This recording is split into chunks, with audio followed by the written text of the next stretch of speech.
Good evening everyone, स्वागत है आपका हमारे चैनल स्टडी विद आलोक में। और फ्रेंड्स, आज हम डिस्कस करेंगे पीजीटी से संबंधित जो आपके मॉक टेस्ट हो रहे थे, जिसमें 500 क्वेश्चन पे डिस्कशन होना था।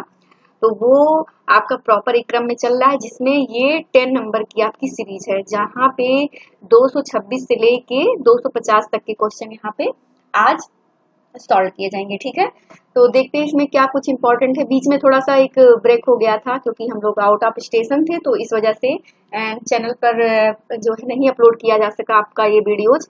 लेकिन अब जो है कंटिन्यू आपका आता रहेगा और इसको हम लोग बहुत जल्दी से ही इसको कंप्लीट करेंगे। ठीक है, तो इसमें देखिए जो क्वेश्चन है आपका 226 नंबर, इसमें ये दिया गया है कि हमारे देश में 1976 में प्रथम बार भारतीय जनसंख्या नीति किसकी अध्यक्षता में तैयार की गई थी। ठीक है, तो प्रथम बार जो 1976 में आपकी जो जनसंख्या नीति बनाई गई थी वो किसकी अध्यक्षता में तैयार की गई थी, ये क्वेश्चन पूछा गया है। तो मोस्ट इंपॉर्टेंट है, यहाँ से क्वेश्चन पूछा जाता है। कभी कभी मालथस की बुक पूछ ली जाती है, या मतलब जो है उनका ज्यामितीय वाला जो है वो पूछ लिया जाता है। ठीक है, या 25 वर्ष में जो बढ़ता रहता है घटता रहता है, वहां से क्वेश्चन बन जाता है। तो जनसंख्या वाला जो पार्ट है वहां से क्वेश्चन बनता है।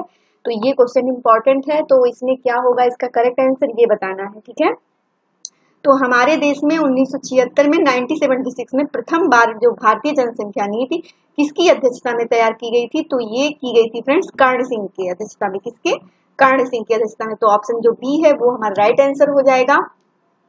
अगला इसमें है कि विकसित रूप में आधुनिक जनसांख्यिकीय संक्रमण का सिद्धांत किससे संबंधित है। ठीक है, तो जनसांख्यिकीय जो संक्रमण का सिद्धांत है वो किससे संबंधित है। देखिए, ये भी जनसंख्या वाले पार्ट से ही रिलेटेड है, तो इम्पोर्टेंट है, इसको यहाँ पे लगाया गया है। पिछली बार जो एग्जाम हुआ था आपका पीजीटी का, वहां पर भी इस टाइप के क्वेश्चन पूछे गए थे। ठीक है, तो विकसित रूप में आधुनिक जनसांख्यिकीय संक्रमण का सिद्धांत किससे संबंधित है, तो किंग्सले डेविस, फ्रैंक नोटेस्टीन, माल्थस और डब्ल्यू रोस्को। तो इसका जो राइट आंसर होगा फ्रेंड्स वो होगा फ्रैंक नोटेस्टीन। ठीक है, तो ऑप्शन बी हमारा राइट आंसर हो जाएगा। और एक महत्वपूर्ण सूचना ये भी है कि जो अभ्यर्थी नेट का बैच ज्वाइन करना चाह रहे हैं, या जो एमपीएपी आपका चल रहा है उसमें टेस्ट सीरीज वगैरह आज से आरंभ हो गया है, मॉक टेस्ट। ठीक है, तो उसमें जीएस में आपके 50 क्वेश्चन और सोशियोलॉजी में आपके 150 क्वेश्चन एक साथ में। ठीक है, तो उसकी प्रैक्टिस आपकी, क्योंकि जुलाई अगस्त में जो है एग्जाम होना है ये एमपी असिस्टेंट प्रोफेसर का, तो उसके लिए आज से ही मॉक टेस्ट आरंभ हुआ है। तो जो अभ्यर्थी अपना टेस्ट वगैरह प्रैक्टिस करना चाहें वो ज्वाइन कर सकते हैं। ठीक है, और नेट का जो नया बैच है वो भी स्टार्ट है। ठीक है, तो आप लोग समय से जुड़ जाइए, क्योंकि एग्जामिनेशन बहुत जल्दी जल्दी होने लगे हैं अब नेट के, तो समय बहुत कम रहता है, इसीलिए रिजल्ट का भी इंतजार नहीं किया जा रहा है। रिजल्ट अपना आता रहेगा, लेकिन बैच को जो है स्टार्ट किया गया है आज से। और ये है कि उसमें लगभग मान के चलिए कि इतना सिलेबस है आपका, कि जो 6 मंथ का सिलेबस है वो 3-4 महीने में ही आपको कवर करना पड़ रहा है, तो इसलिए तेजी से उसको कवर करना पड़ेगा। तो जो अभ्यर्थी ज्वाइन करना चाहें वो नेट का बैच भी ज्वाइन कर सकते हैं। ठीक है, देखिए इसमें अगला एक क्वेश्चन दिया गया है कि N outline of social psychology. ठीक है, तो ये एक पुस्तक है, मोस्ट इंपॉर्टेंट पुस्तक है। ठीक है, N outline of social psychology. तो इसके लेखक कौन है इस बुक के? कूले, सिगमंड फ्रायड, मुजफ्फर शरीफ, जीएच मेट। ठीक है, तो इसके जो फ्रेंड्स लेखक है, राइटर है, वो है मुजफ्फर शरीफ महोदय। ठीक है, कौन है? मुजफ्फर शरीफ। तो ऑप्शन सी हमारा करेक्ट आंसर हो जाएगा। अगला इसमें देखिए एक परिभाषा दी गई है, यहाँ पे पीजीटी में हमने आपको पहले भी बताया था, और जो लोग एग्जाम वगैरह दिए हैं तो 100 क्वेश्चन बहुत आसान टाइप के आते हैं। ठीक है, नहीं जो प्रीवियस पेपर वगैरह जो किए रहते हैं वो 1 से लेके 100 क्वेश्चन बहुत जल्दी वो समझ में आ जाता है। लेकिन उसके बाद में 100 जो 125 होता है, तो जब 101 से लेके जो 125 प्रश्न होता है उसमें सारा दिमाग लगाने की जरूरत होती है। वहीं पर ही जो है आपका मेन फोकस होना चाहिए। तो इसलिए जो इम्पोर्टेंट प्रश्न है उसको अपना करते रहिए। ठीक है, तो वहां पे परिभाषाएं वगैरह और पुस्तकें, टर्म्स, ये सब सारी चीजें बहुत ज्यादा पूछी जाती हैं, और परिभाषाएं वगैरह इतनी याद नहीं रहती, तो उसी में ही कंफ्यूजन हो जाता है। ठीक है, देखिए यहाँ पे दिया गया है कि व्यक्तित्व तो एक मानसिक घटना है, यह ना तो आंगिक है और ना ही सामाजिक है, बल्कि दोनों के मेलजोल से इसका निर्माण होता है। ठीक है, तो मोस्ट इंपॉर्टेंट है, अच्छी डेफिनेशन है कि व्यक्तित्व तो क्या है? एक मानसिक घटना है। ठीक है, जो पर्सनालिटी होती है एक मानसिक घटना है। ठीक है, यह ना तो आंगिक है और ना ही सामाजिक है, बल्कि दोनों का जो क्या है, मेल जोल से इसका निर्माण होता है। ठीक है, तो ये परिभाषा किसने दी है? तो ये दी है फ्रेंड्स किंग्सले डेविस महोदय ने। किसने? Kingsley Davis. तो ऑप्शन सी हमारा राइट आंसर हो जाएगा। अगला प्रश्न है कि राजनीतिक क्षेत्र से ही समाजशास्त्र की उत्पत्ति हुई। मोस्ट इंपॉर्टेंट प्रश्न, पीजीटी में ये 2-3 बार पूछा भी गया है प्रीवियस ईयर में, ठीक है, कि राजनीतिक क्षेत्र से ही समाजशास्त्र की उत्पत्ति हुई है, यह किसका कथन है? तो फ्रेंड्स यह जो है गिन्सबर्ग महोदय ने कहा था। किसने कहा था? गिन्सबर्ग महोदय। तो ऑप्शन सी हमारा राइट आंसर हो जाएगा। अगला इसमें है कि कोई ऐसी वस्तु नहीं है जो अछूत को पवित्र कर सके, ठीक है, यानी कोई ऐसी वस्तु नहीं है जो अछूत को पवित्र कर सके। वे लोग अपवित्र ही जन्म लेते हैं, वे जीवन पर्यंत अपवित्र बने रहकर ही मर भी जाते हैं, ठीक है। तो ये किसने कहा है? तो ये कहा है फ्रेंड्स के.एम. पडिक्कर महोदय ने। किसने? के.एम. पडिक्कर। तो ऑप्शन ए हमारा राइट आंसर हो जाएगा। अगला इसमें है कि निम्न में से किस विचारक ने कहा था कि भारत में जाति सबसे महत्वपूर्ण राजनीतिक दल है, ठीक है। तो ये किसने कहा था कि जो भारत में जो जातियां होती हैं वो सबसे महत्वपूर्ण राजनीतिक दल हैं? तो राम मनोहर लोहिया, जयप्रकाश नारायण, विनोबा भावे, गांधी, ठीक है। तो ये फ्रेंड्स कहा था जयप्रकाश नारायण, जेपी नारायण जी ने, ठीक है। किसने कहा था? जेपी नारायण। तो ऑप्शन बी हमारा राइट आंसर हो जाएगा। अगला इसमें कि निम्न में से किस प्राचीन विद्वान ने नागरिकता से संबंधित विभिन्न प्रश्नों के उत्तर ढूंढने का प्रयास किया था, ठीक है। तो कौन सा ऐसा विद्वान था जिसने नागरिकता से संबंधित विभिन्न प्रश्नों के उत्तर को ढूंढने का प्रयास किया था? तो कौटिल्य, अरस्तु, हीगल, एंगल्स, ठीक है। तो ये किसने किया था फ्रेंड्स? ये किया था अरस्तु महोदय ने। किसने? अरस्तु। तो ऑप्शन बी हमारा करेक्ट आंसर हो जाएगा। इन्होंने ये भी पूछा जाता है कि मनुष्य एक सामाजिक प्राणी है, ठीक है, ये भी इन्होंने कहा था, तो आप लोग याद रखिएगा।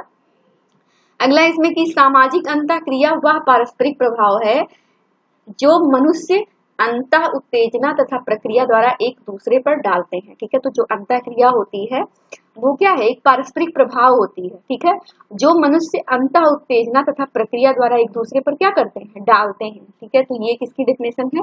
ये है गिस्ट महोदय की। किसकी है? गिस्ट। तो ऑप्शन बी यहाँ राइट आंसर हो जाएगा।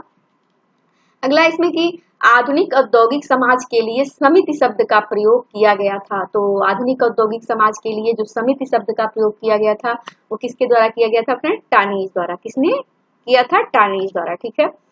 तो ऑप्शन सी हमारा राइट आंसर हो जाएगा। अगला इसमें है कि राजनीतिक सामाजिकरण पद का प्रयोग किसने किया था? तो राजनीतिक सामाजिकरण जो पद है इसका प्रयोग किसने किया था? तो ये किया था आपके हाइमन महोदय ने। किसने? H Hyman.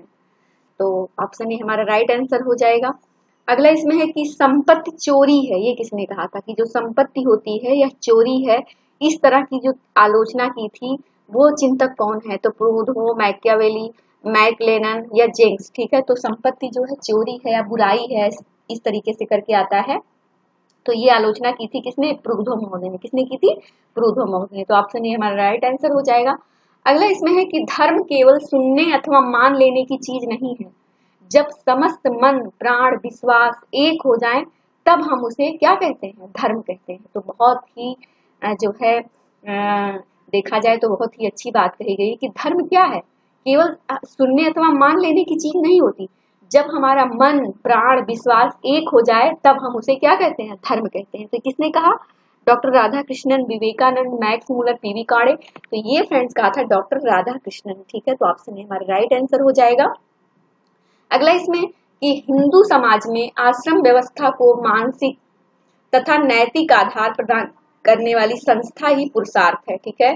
तो जो हिंदू समाज में आश्रम व्यवस्था को मानसिक तथा नैतिक आधार प्रदान करने वाली संस्था ही क्या है? पुरुषार्थ है। तो ये किसने कहा था?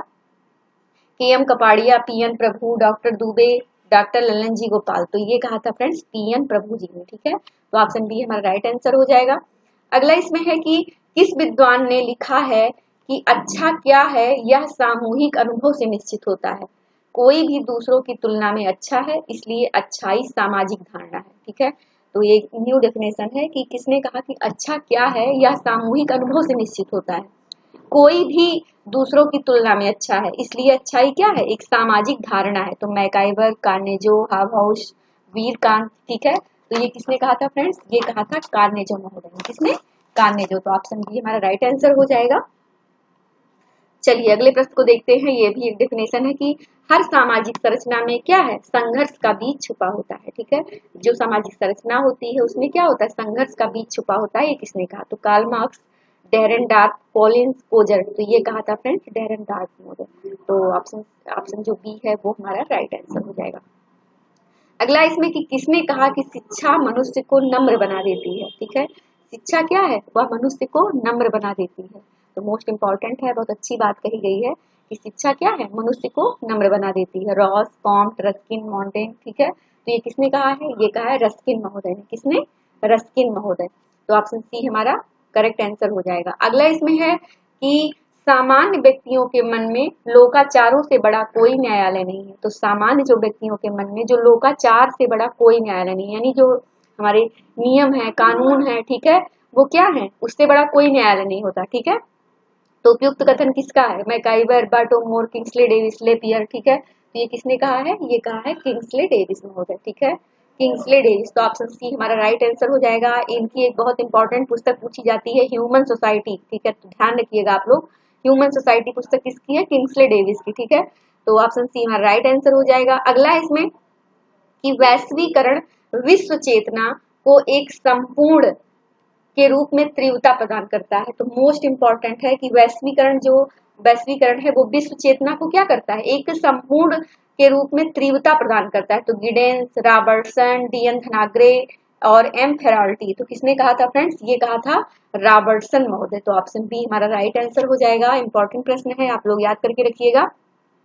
अगला इसमें कि किसने कहा कि निर्धन देशों को जीवन के पश्चिमी प्रारूप के नकल के उद्देश्य को अस्वीकार कर देना चाहिए। ठीक है, तो किसने कहा कि जो निर्धन देश हैं, निर्धन देशों को जीवन के पश्चिमी प्रारूप के नकल के उद्देश्य को अस्वीकार कर देना चाहिए। तो ये किसने कहा है, जॉन टिम्बरजेन, चार्ल्स रिटजर, गुरनाल मेडल, मैक्स जो है मैक्स मिलकर। ठीक है, तो ये किसने कहा फ्रेंड्स, ये कहा है गुरनाल मेडल। तो ऑप्शन सी हमारा राइट आंसर हो जाएगा। ठीक है, गुरनाल मेडल की पुस्तक का नाम आप लोग बताइएगा मुझे कमेंट बॉक्स में। ठीक है, और अगला इसमें है कि किसने कहा कि संरचना का तात्पर्य सामाजिक तत्वों के तुलनात्मक स्थिर एवं प्रतिमानित संबंधों से है। ठीक है, तो संरचना का जो तात्पर्य है वो सामाजिक तत्वों के तुलनात्मक स्थिर एवं प्रतिमानित संबंधों से है। ये किसने कहा, तो मैकाइवर, सोरोकिन, बीरस्टीड, कोजर एवं रोजनबर्ग। तो ये कहा है फ्रेंड्स कोजर एवं रोजनबर्ग महोदय। तो ऑप्शन डी हमारा राइट आंसर हो जाएगा।